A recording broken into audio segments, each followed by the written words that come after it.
के समय में पवित्र आत्मा आप सबके ऊपर मंडला रहा है। காலை வேளையிலும் பரிசுத்த ஆவியானவர் உங்கள் மேல உலாவிக் கொண்டிருக்கிறார். वो आपके जीवन के ऊपर अगुवाई करने के लिए, वो आपको मार्ग दिखाने के लिए वो आपके जीवन में वो आया है। உங்க வாழ்க்கையில பரிசுத்த ஆவியானவர் வழிகளை காட்டுவதற்காக, உங்களை வழிநடத்தி செல்வதற்காக அவர் வந்திருக்கிறார்.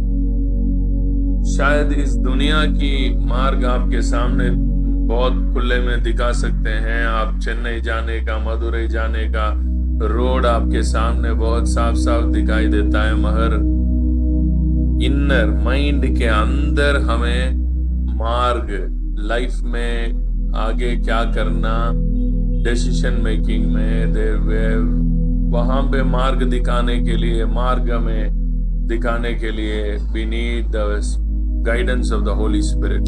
நீங்க இந்த உலகத்துல நீங்க சென்னை போறதுக்கும், திருச்சி போறதற்கும், மதுரை போறதற்கும் உங்க முன்னாடி நல்ல பெரிய வழியா திறந்திருக்கலாம். ஆனால் உங்கள் உள்ளான மனிதனிலே நீங்கள் முன்னேறி செல்வதற்கு, உங்கள் மனதிலே நீங்கள் அடுத்தது நீங்க என்ன பண்ணணும்ன்றத வழிகாட்டுறதுக்கு தேவை பரிசுத்த ஆவியானவர்.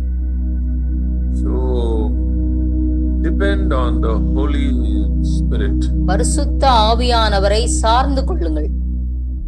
जितना ज्यादा एक बंदा अपने पूरे मन से, पूरे दिल से पवित्र आत्मा को अपने जीवन में चाहता है और पवित्र आत्मा की उपस्थिति में रहने के लिए अपने मन को, अपने आत्मा को समर्पण करता है, उतना ही ज्यादा होली स्पिरिट को बहुत आसान है आपको मार्ग दिखाने के लिए और आपको हाथ पकड़ के ले जाने के लिए. எத்தனை அதிகமாக ஒரு மனிதன் பரிசுத்த ஆவியானவரை வாஞ்சிக்கிறானோ, எத்தனை அதிகமாக பரிசுத்த ஆவியானவரை சார்ந்து இருக்கிறானோ, அவருடைய பிரசன்னத்தை தேடுவதற்கு, வாஞ்சிப்பதற்கு ஆவலா இருக்கிறானோ, அத்தனை அதிகமாக பரிசுத்த ஆவியானவர் உங்களுக்கு வழிகாட்டுவது மிகவும் இலகுவாய் மாறிவிடும்.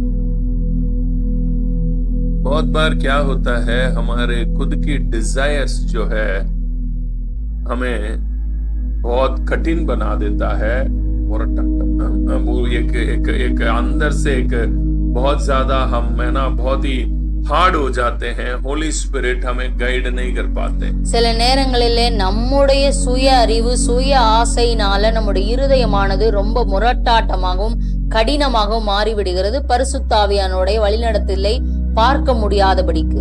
होली स्पिरिट को बहुत कठिन हो जाता है आपको कुछ बातें बताने के लिए. பரிசுத்த ஆவியானவருக்கே ரொம்ப கடினமாக ஆகிவிடுகிறது உங்களுக்கு வழிகளை காட்டுவதற்கு. क्योंकि आप इतना ज्यादा कठोर हो जाते हैं. ஏனென்றால் நீங்க ரொம்ப அதிகமா கடினமாயிடுறீங்க உங்க மனதில். हमारे अंदर जो सेल्फ है ना, स्वयं जो खुद, वो बहुत ही खतरनाक है. நம்ம வாழ்க்கையில நமக்கு இருக்கிறதான சுய அறிவு, சுயம் என்பது அது ரொம்ப டேஞ்சரான ஒண்ணு. वो इक्वल टू क्या, वो भी एक डेविल है. அதுவும் ஒரு பிசாசு தான்.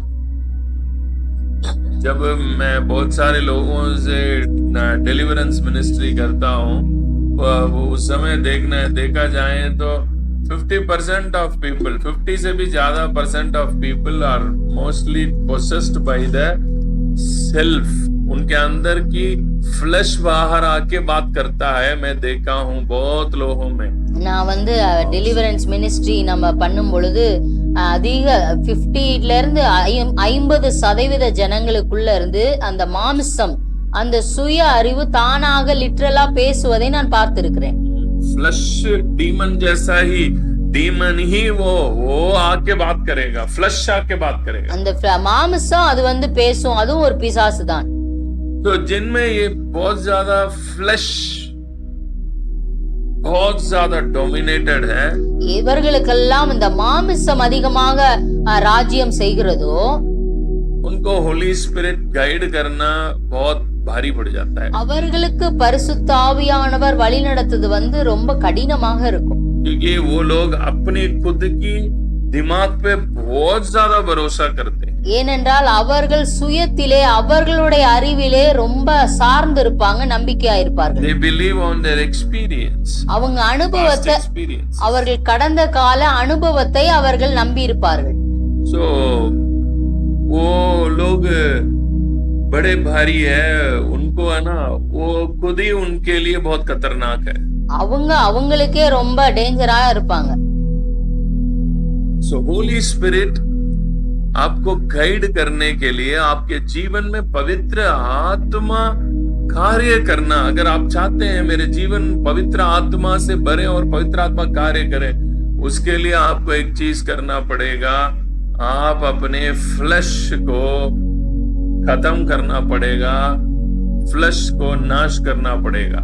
நீங்கள் பரிசுத்த ஆவியானவர் என்னை நடத்த வேண்டும், அவரே என்னை முழுவதுமாக நிரப்ப வேண்டும், அவரை நான் சார்ந்து இருக்க வேண்டும் நீங்க என்று விரும்புவீர்களானால் நீங்கள் ஒன்றை செய்ய வேண்டும், உங்கள் சுயத்தை நீங்கள் சாகடிக்க வேண்டும். That's why Jesus said, जो स्वयं को खत्म करे तो मेरे पीछा कर सकते हैं. அதனாலதான் இயேசு சொல்றாரு, தன்னைத்தான் வெறுத்து என்னை பின்பற்ற கடவன் என்று சொல்லுகிறார். क्योंकि फ्लश है ना, आपको पीछा करने नहीं देगा, क्योंकि फ्लश ऑलवेज डोमिनेट करेगा. वो आपको गाइड करने के लिए, वो ड्राइवर सीट में हमेशा वो बैठने के लिए कोशिश करेगा. அந்த மாம்சம் இருக்கும் பொழுது நீங்க அவரை பின்பற்ற முடியாது. இந்த மாம்சத்துக்கு என்னன்னா, அது டிரைவர் சீட்ல உட்கார்ந்து அது நடத்தணும்னு முயற்சி பண்ணும். आपका माइंड और हार्ट की जो ड्राइवर सीट है ना, वो ड्राइवर सीट को, वो भी एक गाड़ी जैसा ही है, वो उसमें ड्राइवर सीट होता है. वो ड्राइवर सीट में फ्लश हमेशा बोलता मैं ही बैठूंगा. இந்த இருதயமும் மனதும் அது வந்து ஒரு வண்டி மாதிரி, அதுல டிரைவர் சீட்ல அது மாம்சம் உட்கார்ந்து நான் தான் நடத்தி உன்னை கொண்டு போவேன், அது உட்கார்ந்துரும். सो ये फ्लश को अगर बैठा दिया आपने ड्राइवर सीट में, फिर होली स्पिरिट की गाइडेंस को आप एक्सपेक्ट नहीं कर सकते. நீங்க அந்த டிரைவர் சீட்ல மாம்சத்தை நீங்க உட்கார வச்சிட்டீங்கன்னா பரிசுத்த ஆவியானவருடைய வழி நடத்துதலை நீங்கள் எதிர்பார்க்க கூடாது, முடியாது. ரோமர் अध्याय 8, ठीक है, अध्याय 8 का वचन 13. ரோமர் 8வது அதிகாரம் 13வது வசனம். மாம்சத்தின்படி பிழைத்தால் சாவீர்கள், ஆவியினாலே சரீரத்தின் செய்கைகளை அழித்தால் பிழைப்பீர்கள்.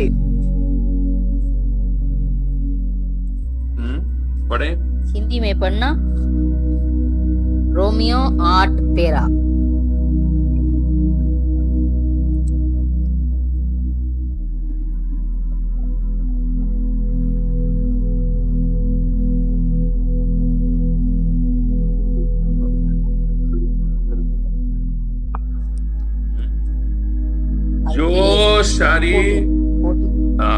जो शरीर की बातों को आत्मा के द्वारा नाश करते हैं, वो जीवन प्राप्त करते हैं.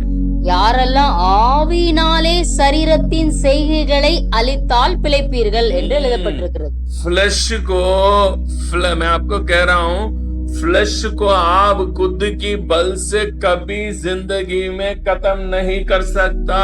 உங்களுக்குள்ள இருக்கிற இந்த மாம்சத்தை நீங்க சரீரத்திலிருந்து சுயமாக உங்கள் பலத்திலிருந்து நீங்கள் அழிக்க முடியாது. It's impossible to destroy the power of flesh by your own power, by your own self power. உங்க சொந்த பலத்தில வச்சு உங்கள் மாம்சத்தை அழிப்பது அது கூடாத காரியம். अगर आप ट्राई करोगे, நீங்க முயற்சி செஞ்சாலும் आप कहां जाके पहुंच जाओगे पता? நீங்க எங்க போய் சேருவீங்க தெரியுமா? सिर्फ आप क्या करेंगे, आज ये मैं ये नहीं खाऊंगा, मैं ये कपड़ा नहीं पहनूंगा, मैं ऐसे लोगों से नहीं मिलूंगा. You can become self-righteous people. நீங்க வந்து ஒரு சுய நீதியாக மாறி விடுவீர்கள். நான் இத சாப்பிட மாட்டேன், இந்த Dress போட மாட்டேன், இவங்களெல்லாம் நான் பார்க்க மாட்டேன், இவங்கள்ட்ட எல்லாம் நான் பேச மாட்டேன், அது வரையும் தான் உங்களால இருக்க முடியும். ये सारे फ्लैशली आने वाला बातें हैं, ये भी एक प्रकार की फ्लैश है। இது வந்து மாம்சத்திலிருந்து வருகிற இதுவும் ஒரு காரியம்தான். ये भी एक प्रकार की फ्लैशी की क्रिया है। இதுவும் ஒரு மாம்சத்தின் கிரியைகள் தான். जैसे कुछ लोग बहुत सारे सबकी है ना एडिक्ट होते हैं, बहुत कुछ लोग मैं एडिक्ट नहीं होऊंगा ऐसा फ्लश में आ जाते हैं, ऐसा हो जाते हैं फ्लश में। சில பேர் சிலதுக்கு ரொம்ப அடிமையாயிருவாங்க, சில பேர் இதுக்கெல்லாம் நான் அடிமை ஆக மாட்டேன்ற அவர் மாம்சத்துல வந்துருவாங்க. वो भी एक फ्लश है, அதுவும் ஒரு ஃபிளஷ் தான், மாம்சம் தான். फ्लश को फ्लश से अगर आप खत्म करना चाहते हैं वो भी एक फ्लश बन जाएगा। நீங்க மாம்சத்தை மாம்சத்தினால் நீங்க அழிக்க முயற்சி பண்ணீங்கன்னா அதுவும் ஒரு மாம்சமா மாறிடும். ये कहाँ लिखा है पास्टर जी, ऐसा कुछ है क्या? இது எங்க எழுதி இருக்கு கேக்குறீங்களா?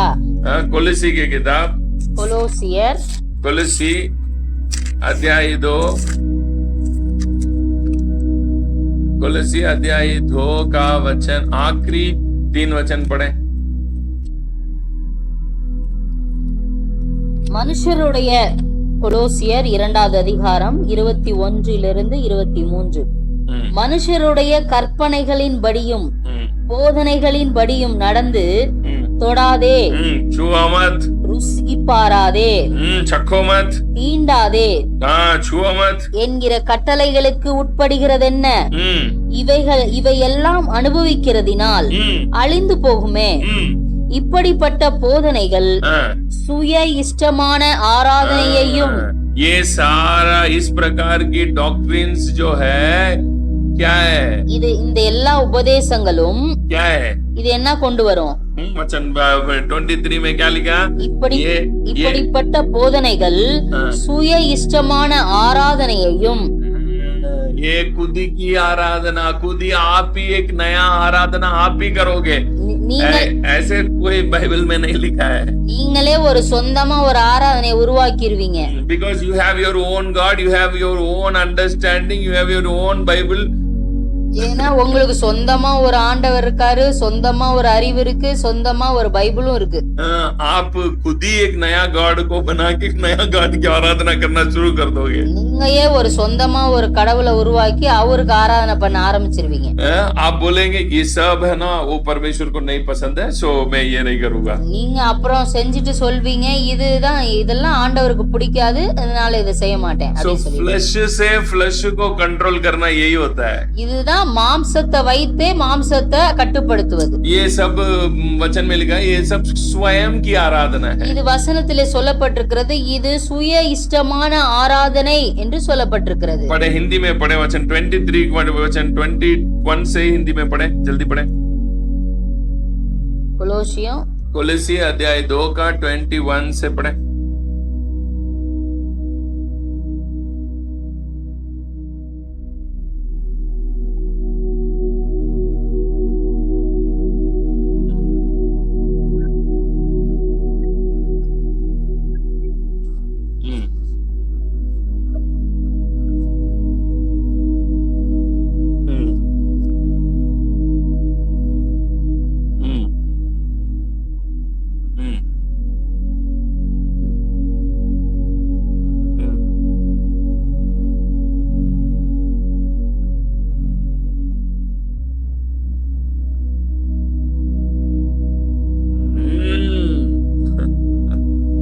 ये सब शरीर की लालसा को रोकने वाली बातें हैं बस। இது சரீர ஒடுக்கத்தை பற்றியது.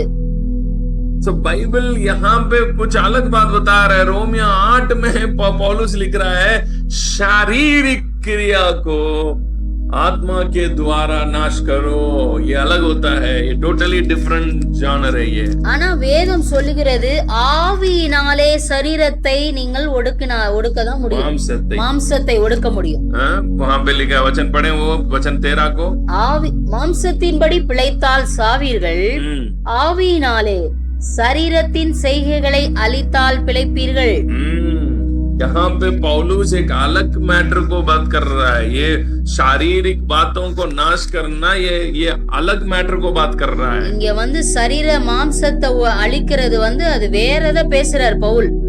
Your self, your I am, मैं हूं, वो पुराने आदम जो आपके अंदर है उसको ठीक है, उसको खत्म करने की बात कर रहा है पौलुस यहाँ पे। இங்கே வந்து பவுல் வந்து நான் என்னுடைய அப்படின்ற இந்த பழைய ஆதாமினுடைய செய்கைகளை அழிப்பதை குறித்து பேசுகிறார். फ्लैश में चलने वाला, हर एक बात में मैं करने वाला, எல்லாவற்றிலும் மாம்சத்திலிருந்து செல்வது நான் என்கிற காரியம். ये फ्लैश में जो बंदे ज्यादा होते हैं ना, उनकी इतना ज्यादा गुस्सा आएगा ना, उसी में पता चले जाएगा इनकी गुस्सा बड़ा खतरनाक होता है. இந்த மாம்சத்தில் நடக்கிறவர்கள் நீங்கள் பார்ப்பீர்களானால் அவர்கள் பயங்கர உக்கிரமாக கோபக்காரர்களாக இருப்பார்கள், பயங்கரமா இருக்கும். वो प्रेयर इतना करेंगे, ஆனா நிறைய ஜெபம் பண்ணுவாங்க. 24 घंटा अन्य भाषा रीबा पापा बोलते रहेंगे, 24 மணி நேரம் அந்நிய பாஷை சொல்லிட்டே இருப்பாங்க. बट उनकी जो क्रोध है ना, महीने साल तक छोड़ते ही नहीं. ஆனா மாசம் வரையும் அவங்க உக்கிரம், உங்க கோபம் குறையாது. जब तक एक बंदा नाश नहीं होता है, तब तक इनकी क्रोध उतरता ही नहीं. அந்த மனுஷன் அழியிற வரையும் இந்த மனுஷனோட கோபம் குறையாது. मैं जानता हूँ एक पास्टर को, ஒரு போதகரை நான் அறிந்திருக்கிறேன். वो खुद मेरे को बताया. அவரே என்கிட்ட சொன்னார். जब वो पास्टर बन गया था, அவர் போதகர் ஆயிட்டாரு. वो दूसरे पास्टर ने उसके विरोध में कुछ बोल दिया और कुछ विश्वासी इनके चर्च से उनके चर्च में चला गया, कुछ हो गया था उन दोनों के बीच में. அங்க வந்து விசுவாசிகளுக்கு இடையில இந்த விசுவாசிய வேற சபைக்கு போயிடுச்சு அப்படின்ற ஒரு ஏதோ ஒரு பிரச்சனை. इस पास्टर ने क्या किया, जब तक वो पास्टर नाश नहीं होता, मैं है ना ब्लैक कपड़ा के अलावा दूसरे कपड़ा नहीं पहनूंगा बोल के, जब तक वो बंदा ब्लैक कपड़ा ही पहना था. அந்த மனிதன் சாகுற வரையும் நான் கருப்பு சட்டை தான் நான் போடுவேன் அப்படின்னு போட்டே இருந்தார். क्योंकि ये बोलता है परमेश्वर मेरे साथ है, परमेश्वर मेरे लिए जलन करता है, वो क्रोध करता है, वो नाश होने तक मेरा परमेश्वर मेरे लिए लड़ाई करेगा, देखो तुम कुछ दिन में नाश हो जाएगा बोल के, वो बंदा मरने तक ये बंदा ब्लैक शीट में ही घुमा था.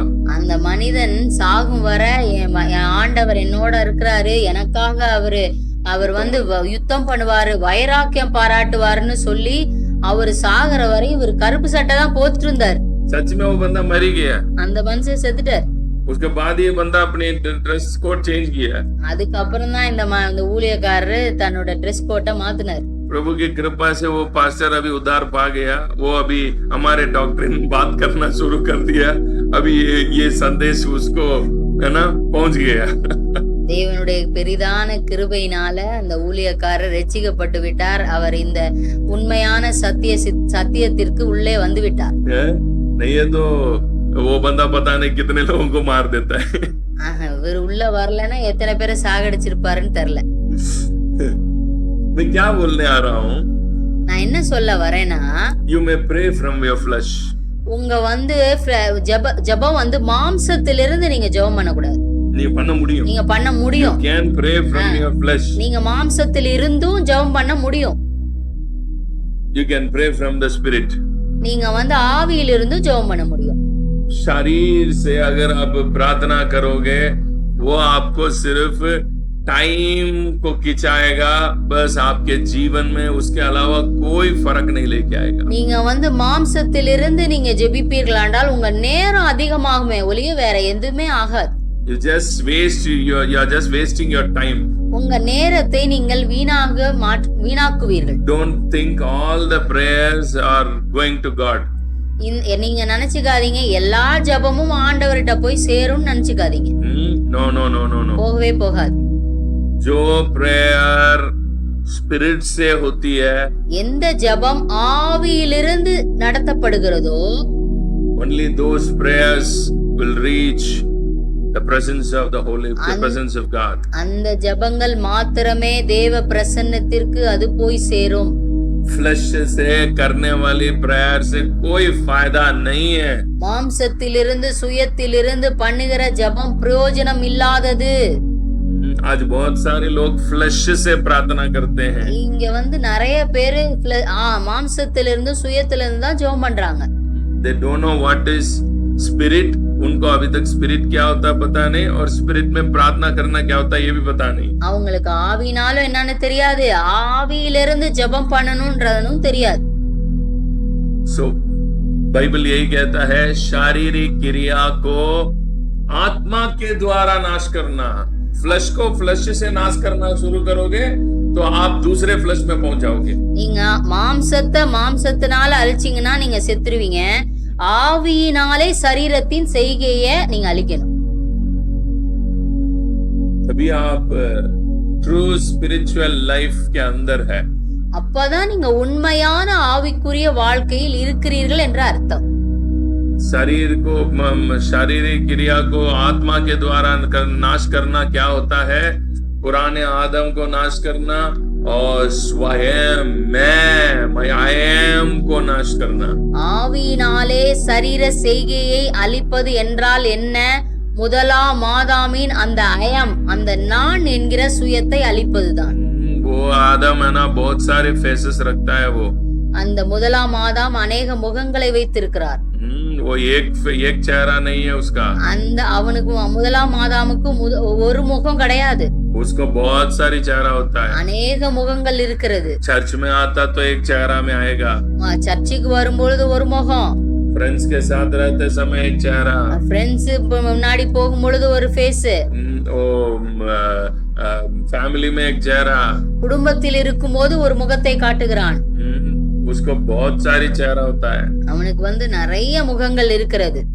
So ये फ्लeshली चलने वाले बंदे होते हैं। இது மாம்சத்தில் நடக்கிறதான மனிதர்களுக்கு இருக்கிறது. So ये सब पुराने आदम की स्वभाव है। இது பழைய ஆதாமனுடைய குணங்கள். So breaking your I am is very important. உங்களுடைய I am, அந்த நான் என்கிற அந்த தன்மையை அழிப்பது மிகவும் அவசியம். जितना ज्यादा वो टूटते आएगा, அது எத்தனை அதிகமாக உடைந்து கொண்டே போகிறதோ उतना ही ज्यादा होली स्पिरिट आपके लाइफ के अंदर वो कब्जा करते आएगा। அத்தனை அதிகமாக பரிசுத்த ஆவியானவர் உங்களுடைய வாழ்க்கையை அவர் ஓனர்ஷிப் ஆகி அவர் எடுத்து செயல்படுத்த ஆரம்பிப்பார். जितना वो आयाम खत्म होएगा उतना ही ज्यादा होली स्पिरिट की डोमिनेशन आपकी लाइफ में बढ़ेगा। உங்களுடைய அயம், அந்த சுயம் எத்தனை அதிகமாக உடைக்கப்பட்டு கொண்டே இருக்கிறதோ அத்தனை அதிகமாக பரிசுத்த ஆவியானவர் உங்களை ஆளுகை செய்ய ஆரம்பிப்பார். डेविल के साथ परमेश्वर का कोई लेना देना ही नहीं है। பிசாசுக்கும் ஆண்டவருக்கும் எந்த கொடுக்கல் வாங்கல் கிடையாது. आपका स्वयं ही सबसे बड़ा विरोधी है आपकी। உங்களுக்கு எதிரி யாருன்னா நீங்க உங்களுடைய சுயம்தான். वही होली स्पिरिट को आपके जीवन में कार्य करने में रोक रहा है। அதுதான் உங்க வாழ்க்கையில பரிசுத்த ஆவியானவர் வேலை செய்வதை தடுப்பது அதுதான். और डेविल को, शैतान को आपके जीवन में इनविटेशन देने वाला भी वही है। உங்க வாழ்க்கையில பிசாச ஒரு அழைப்பிதழ் வைக்கிறதும் உங்க சுயம்தான். स्वयं जितना ज्यादा डोमिनेटेड है उतना ही ज्यादा डेविल को उतना ही ज्यादा आसान है आपके जिंदगी में काम करने की। எத்தனை அதிகமாக சுயத்திலே உங்கள் மாம்சத்தினில் நீங்கள் செயல்படுகிறீர்களோ அத்தனை ரொம்ப லகுவா பிசாசும் உங்க வாழ்க்கையில ஈஸியா செயல்படுவான். जो शारीरिक होते हैं उनका मुंह कंट्रोल में ही नहीं रहेगा।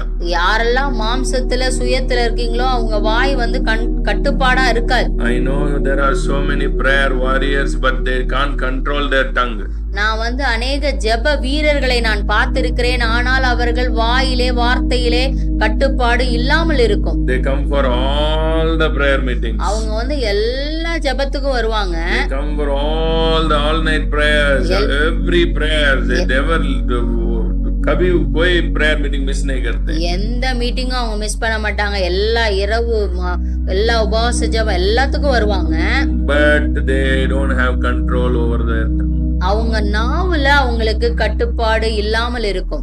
उनको थोड़ा सा ट्रिगर कर दो, बस किसी के बारे में हल्का सा उनके बारे में वो कैसा है पूछ दो, बस उनके पूरे कहानी बता देंगे. அவங்க லைட்டா இவங்க எப்படி இருக்காங்க அப்படின்னு நம்ம லைட்டா ஒரு வார்த்தை போட்டா போதும் அவங்க முழு வரலாறையும் சொல்லிடுவாங்க.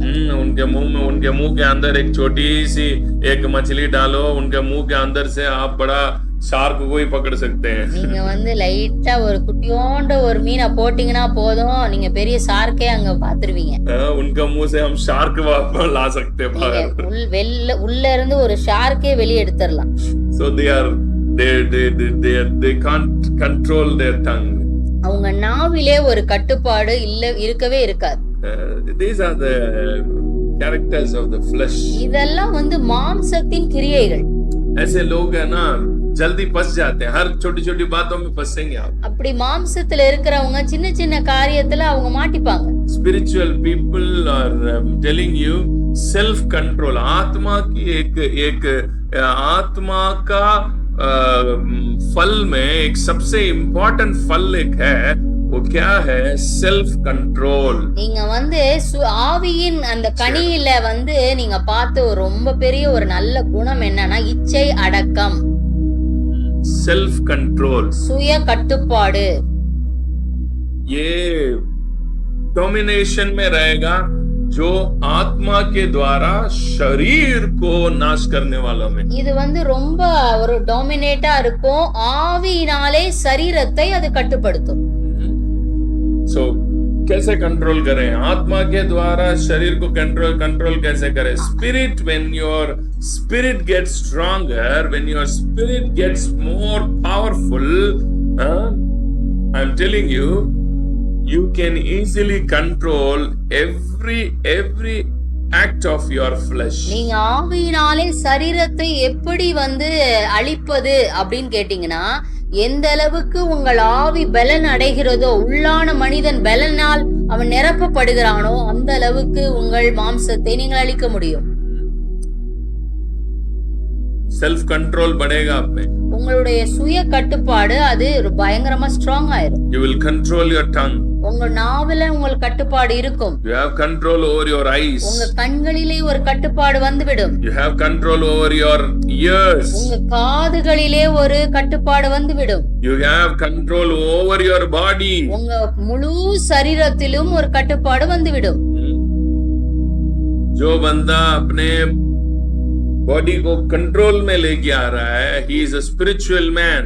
எந்த மனிதன் சரீரத்தை கட்டுப்பாட்டிற்குள் வைத்திருக்கிறானோ அவன் ஆவிக்குரிய மனிதனாக அழைக்கப்படுகிறான். इसीलिए पौलुस कहता है, मैं खुद को ही क्या कर रहा हूँ? कंट्रोल करेंगे। என்னையே நான் அடக்கி இருக்கிறேன், அடக்கி வாழ்கிறேன் என்று சொல்லுகிறார், ஒடுக்கி வாழ்கிறேன் என்று சொல்கிறார். क्यों? ஏன்?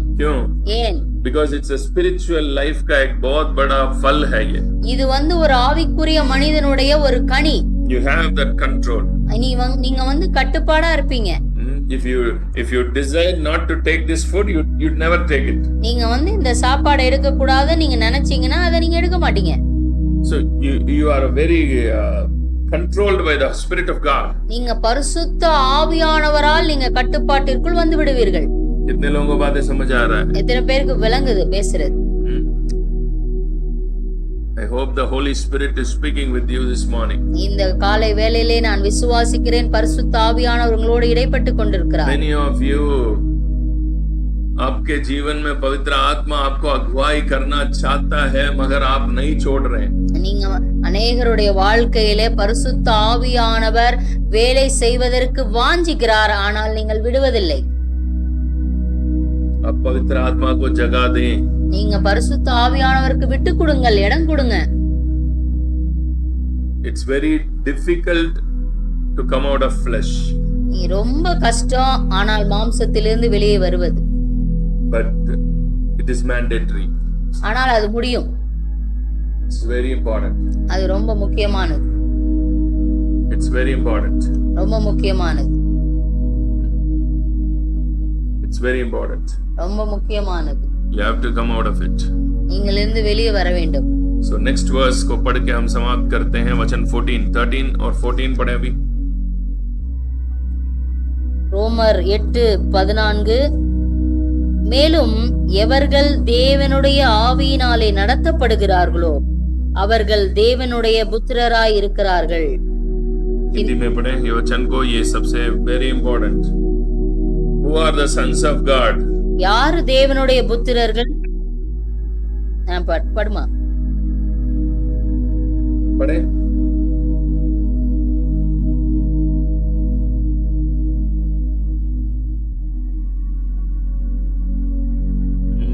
जो भी आत्मा के द्वारा चलाई चलते हैं वही संतान है. யாரெல்லாம் தேவனுடைய ஆவியினாலே நடத்தப்படுகிறார்களோ அவர்கள் தேவனுடைய புத்திரர்களாய் இருப்பார்கள். अगर आत्मा को चलाने में जगह ही नहीं दे रहे हैं, खुद ही लड़ पड़ रहे हैं हर बार. ஆவியிலே நடத்தப்படுவதற்கு நீங்க விடவே மாட்டுக்கிறீங்க. எல்லாத்துலயும் ஒரு சண்டையிலே இருக்கீங்க.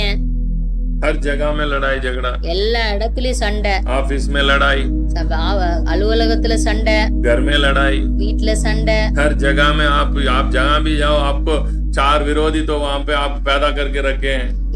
எந்த இடத்துக்கு போனாலும் ஒரு 4 விரோதியை நீங்க ஏற்படுத்திருவீங்க. பெத்து வச்சிருக்கீங்க, பெத்து पैदा करके रखे हैं. பெத்து வச்சிருக்கீங்க. तो ऑफिस में जाए तो वहाँ पे भी 4 विरोधी खड़े हैं. நீங்க ஆபீஸ்க்கு போனாலும் அங்க 4 விரோதி உங்களுக்கு ரெடியா இருப்பாங்க. दुकान मार्केट में जाओ वहाँ पे भी चाहे ये दुकान में मैं नहीं जाऊंगा, ये बंदा ये है, वो बंदा वो है.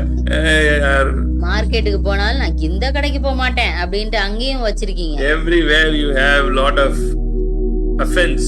எல்லா இடத்துலயும் உங்களுக்கு ஒரு முரண்பாடு இருந்து கொண்டே இருக்கிறது. It's all because of flesh. எல்லாத்துக்கும் காரணம் மாம்சம் தான். Walk in the spirit. ஆவியிலே நடத்தப்படுங்கள். God bless you. Have a nice day. கர்த்தர் உங்களை ஆசீர்வதிப்பாராக. Have a nice day.